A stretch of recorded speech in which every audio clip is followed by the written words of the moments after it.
Magandang gabi sa inyong lahat, mountain movers. Praise God.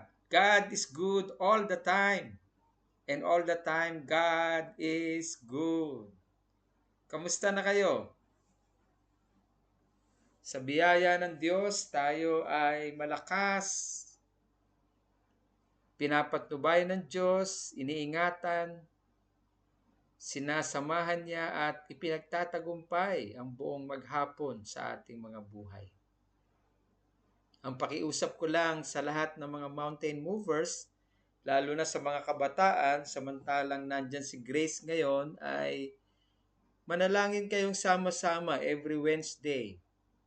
At magpuri sa Diyos bago magsimula, sumamba sa Kanya, magbigay ng karangalan sa Diyos.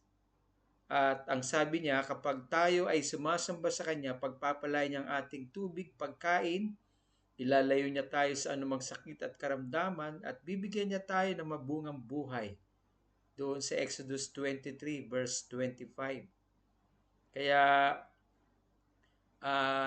magpuri sa Panginoon at magpasalamat sa Kanya, manalangin at laging makapakinig ng salita ng Panginoon. Sa oras na ito, ang gusto kong i-share sa inyo ay ang pagpapasalamat sa Diyos sa lahat ng pagkakataon sapagkat ito ay Kanyang kalooban. Doon sa 1 Thessalonians chapter 5 verse 18, the Word of God says, "Give thanks unto God in all circumstances, for this is the will of God concerning you." Sa lahat ng pagkakataon, tayo ay magpasalamat sa Diyos sapagkat ito ang Kanyang kalooban na tayo ay magpasalamat sa Kanya. Marami siyang ginagawa sa ating buhay araw-araw. At may mga pagkakataon na hindi natin alam, pero tayo ay iningatan niya sa sakuna. Iningatan niya sa aksidente. Iningatan niya sa anumang gawa ng kaaway sa mundong ito. Kaya marami tayong dapat na ipagpasalamat. Even yung delay, may pupuntahan tayong isang lugar, pagkatapos may nakalimutan tayo, bumalik tayo sa bahay, binalikan natin yung nakalimutan natin. Huwag tayong maiinis. Huwag tayong magtatampo o magdadamdam sapagkat maaaring yon ay pinahintulutan ng Diyos upang iiwas niya tayo sa aksidente na maaari nating maranasan kung hindi nagkaroon ng delay. Kaya ang sabi sa 1 Thessalonians chapter 5 verse 18, "In everything give thanks unto God, for this is the will of God concerning you." Sa lahat ng bagay, sa lahat ng pagkakataon, sa buhay na ito, sa lahat ng oras, magpasalamat sa Diyos. Magpasalamat sa Diyos sapagkat ang pagpapasalamat ay Kanyang kalooban sa ating buhay. Ang pagpapasalamat ay lifestyle o buhay na normal ng isang may pananampalataya sa Diyos. Ang pagpapasalamat ay bukal sa puso ng kanyang mga anak na alam niya na ang Diyos ay hindi tumitigil ng paggawa ng mabuti. Marami tayong dapat na ipagpasalamat sa Diyos. Kahit sa sandaling ito, ang ating lakas sa ating mga katawan. Ang ating biyaya na natatanggap sa Kanya araw-araw, ang pagkain, ang tubig, ang hangin.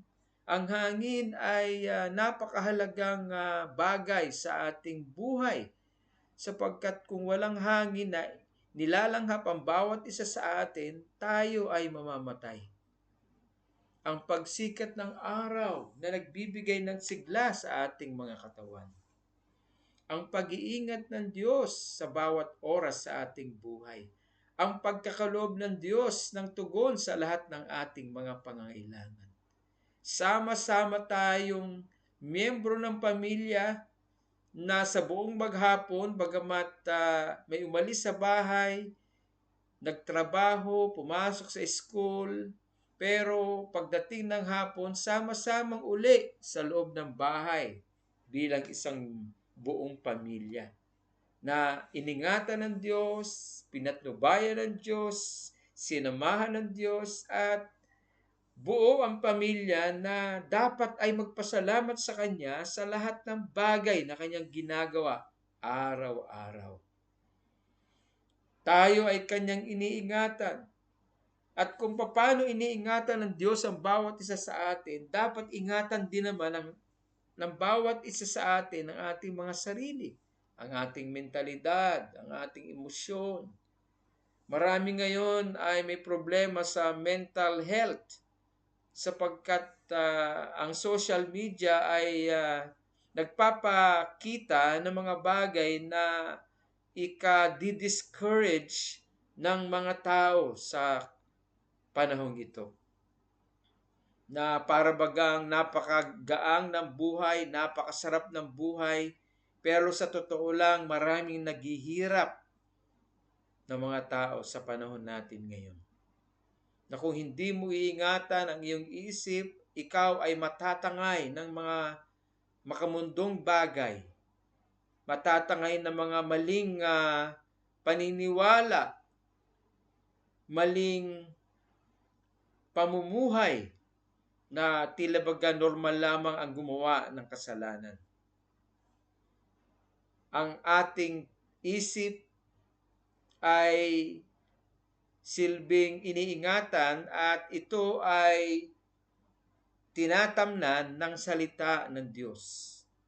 Kaya ang sabi sa Romans chapter 12 verse 1, I urge you, brethren, to offer your life as a living sacrifice, holy and acceptable unto God.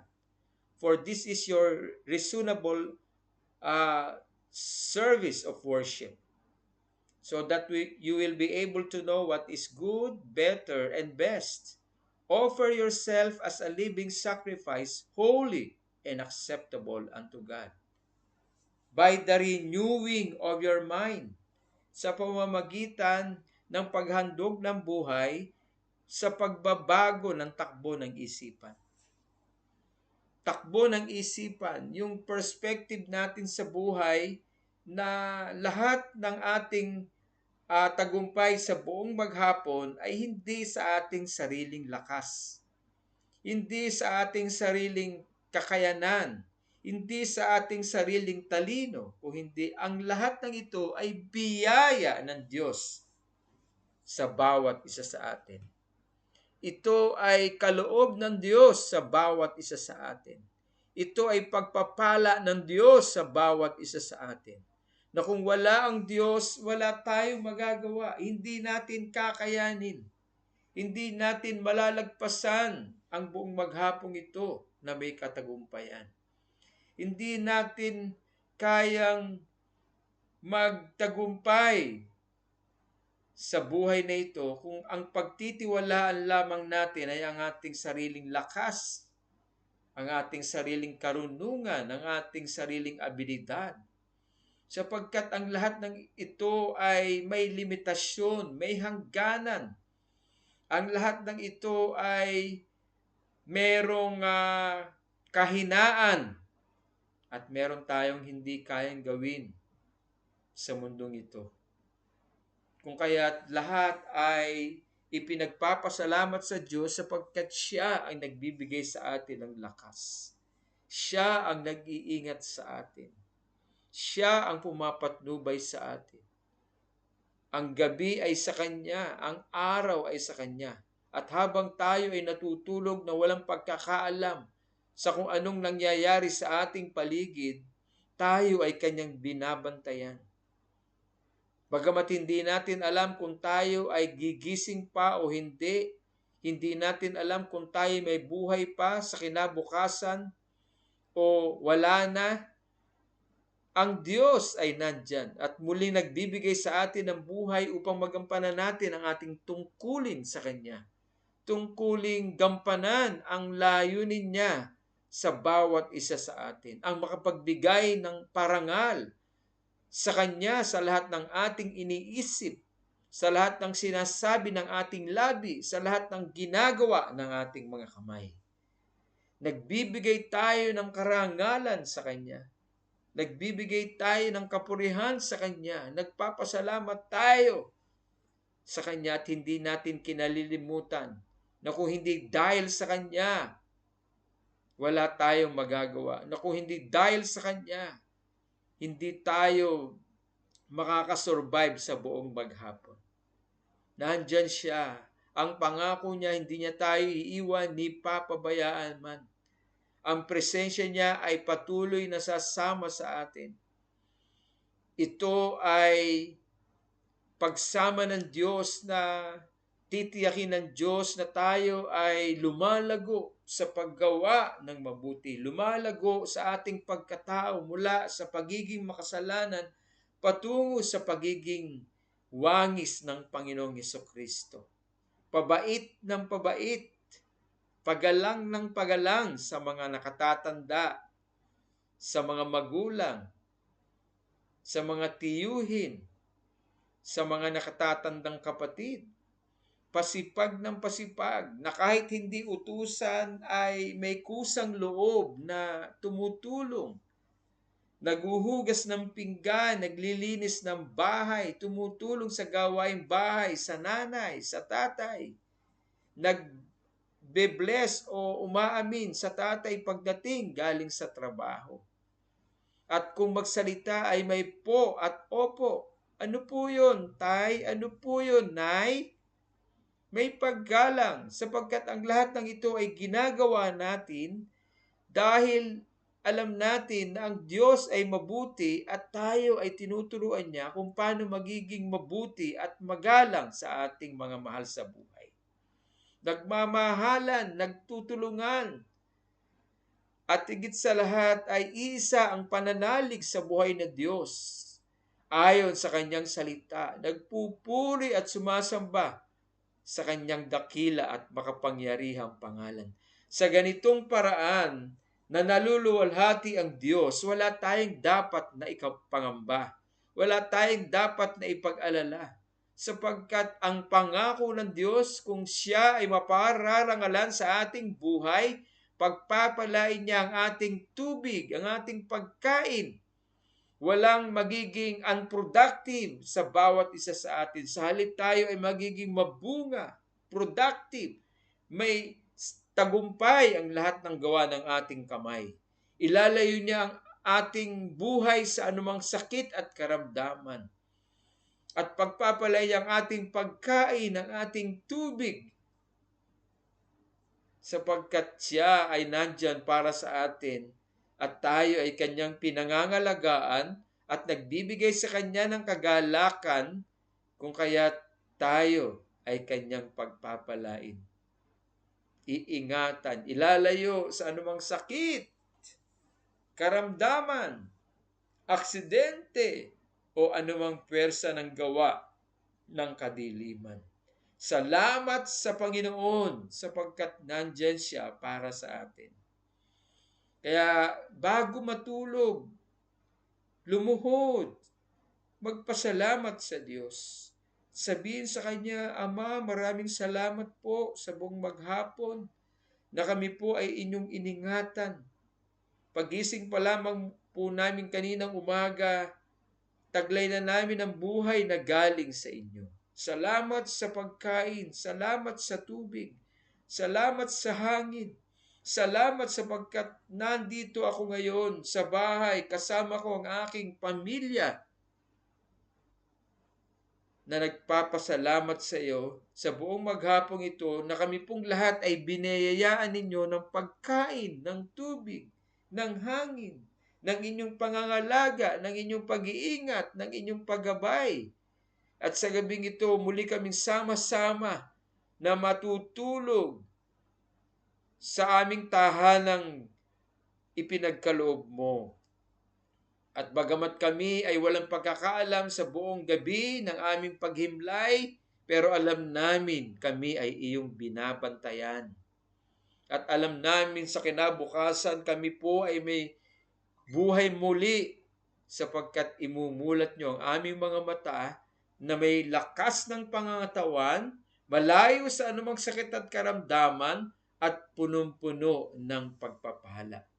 Kasama ng iyong pag-iingat, kasama ng iyong paggabay, kasama ng iyong pagtulong at katalinuhan sa mga bagay na aming gagawin at pagdidesisyonan na itinataas namin sa inyo at sinasabing, samahan niyo kami, O Diyos, sa gawaing maghapong ito upang maging matagumpay ang lahat ng aming gagawin. Sa tulong mo sa aming lahat. Sa tulong mo sa bawat isa sa amin.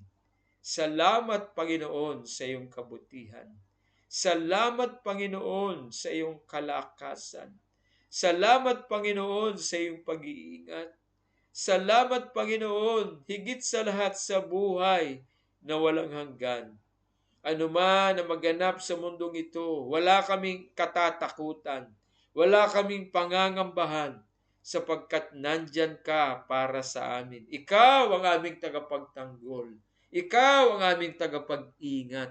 Ikaw ang aming Ama na may-ari ng langit at lupa, na may gawa nito, na makapangyarihan sa lahat, na sa amin ay nag-iingat at nagbibigay ng gabay araw-araw. Salamat sa gabay mo sa aking buhay. Salamat sa gabay mo sa aking asawa. Salamat po sa gabay mo sa aking mga anak. Ikaw ang lahat-lahat. Ikaw ang sentro ng aming buhay. Ikaw ang sentro ng aming puso at isip.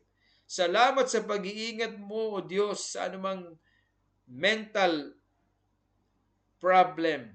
Salamat sa pag-iingat mo sa anumang emotional problem.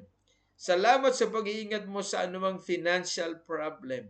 Salamat sa pag-iingat mo sa anumang sickness problem.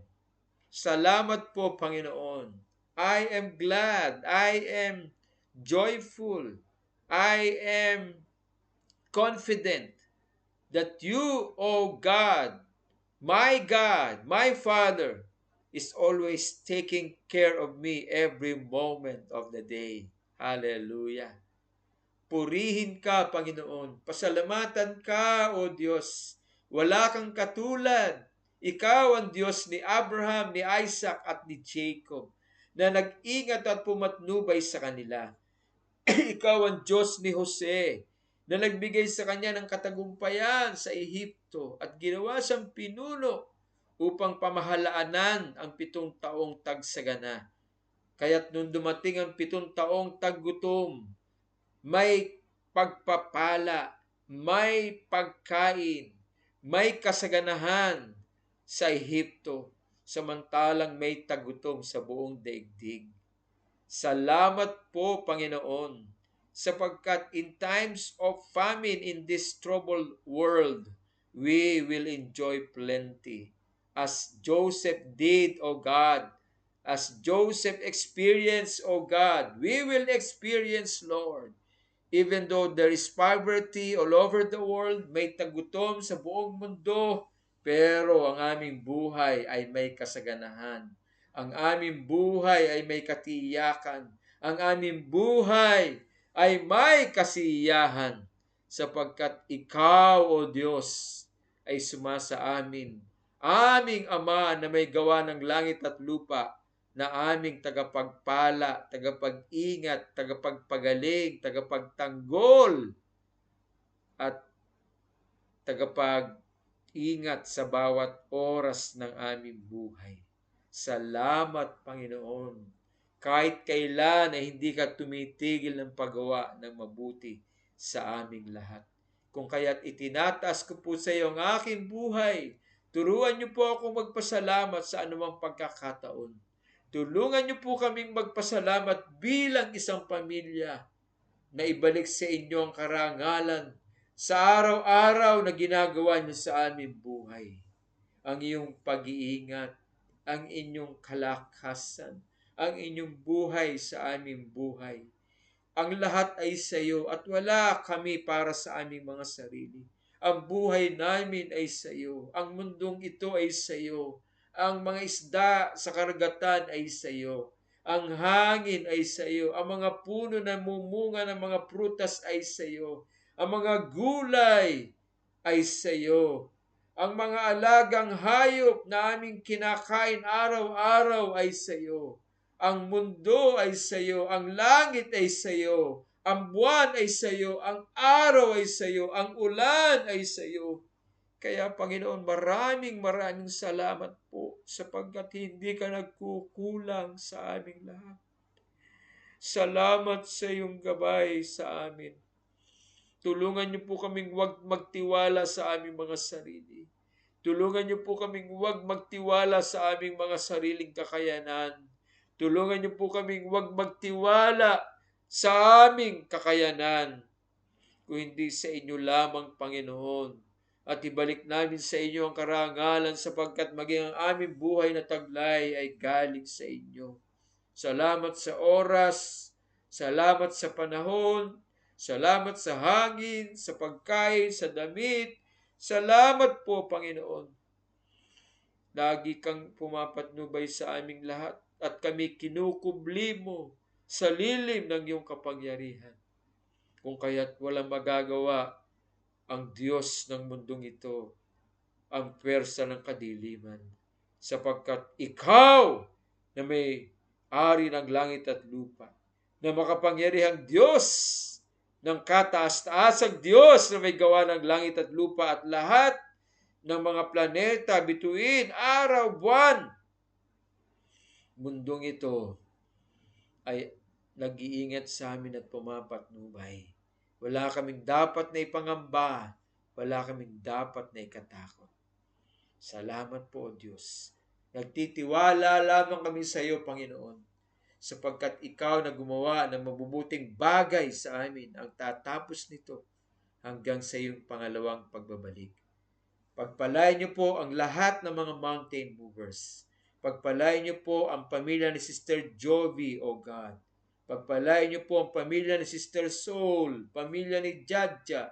Pagpalain niyo po ang pamilya ni Cheryl. Pagpalain niyo po ang pamilya ni Nanay Irma, ang kanilang kabuhayan, ang kanilang negosyo, ang kanilang mga anak. Pagpalain niyo po ang buhay ni Jerry, ni Lisa, ng kanilang mga anak. Pagpalain niyo po ang buhay ni Edith, ni Gig. Pagpalain niyo po si Edsel. Pagpalain niyo po si Edward, O Diyos. Bigyan niyo sila ng katalinuhan sa kanilang pag-aaral. Pagpalain niyo buhay ni Lucci, ang kanyang asawa, ng kanyang anak, Lord.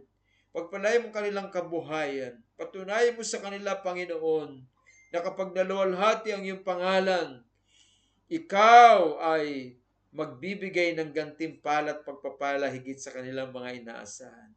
Pagpalain niyo si Desbert, si Noah, pagpalain niyo po silang lahat.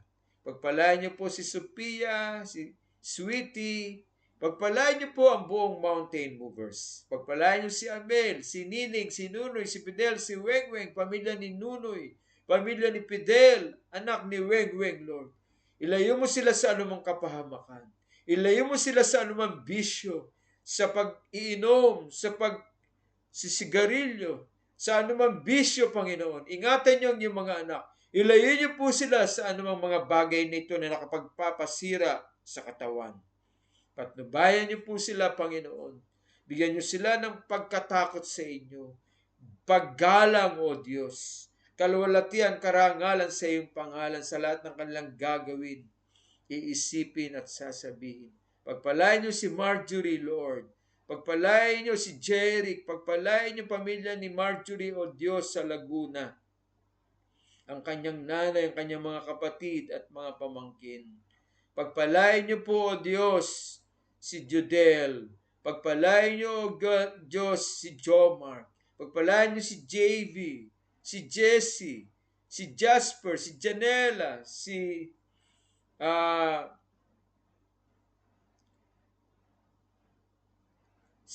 Toby, O God. Pagpalain niyo po si Rael. Pagpalain niyo si Dayan. Pagpalain niyo po, O Diyos, si Dave. Pagpalain niyo, Panginoon, si Francis.